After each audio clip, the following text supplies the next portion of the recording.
হে আল্লাহ, যেদিন আমাদের জানটা কবজ করা হবে সেদিন আপনি আমাদের জন্য সাহায্যকারী পাঠিয়ে দিন আল্লাহ। হে আল্লাহ, সন্তান যেমন মায়ের করে ঘুমিয়ে যায়, দুধ খেতে খেতে বাচ্চা কিছুই টের পায় না, সেইভাবে আমাদের মৃত্যু দিও আল্লাহ। হে আল্লাহ, আপনি রহমান রহিম, অপরাধের কারণে যদি আপনি শাস্তি দেন, হে আল্লাহ, আমাদের গুনাহের কারণে আপনি যদি মুখ ফিরিয়ে নেন, আমরা কোথায় যাবো আল্লাহ? হে আল্লাহ, আমাদের যাওয়ার জায়গা নেই আল্লাহ। হে আল্লাহ, আপনি মহান, প্রশংসাযোগ্য রব। হে আল্লাহ, সুতরাং আপনার কাছে আমরা ফরিয়াদ করছি আল্লাহ। প্রত্যেকটা মানুষ যারা এখানে বসে জুমার খুতবা শুনছে, সালাত আদায় করছে, আমিন আমিন করছে, আল্লাহ সবাইকে আপনি মাফ করে দিন আল্লাহ।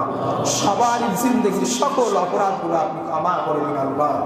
হে আল্লাহ, পৃথিবীর আনাচে কানাচে যে যেখানে লাঞ্ছিত হচ্ছে আল্লাহ, নিপীড়িত হচ্ছে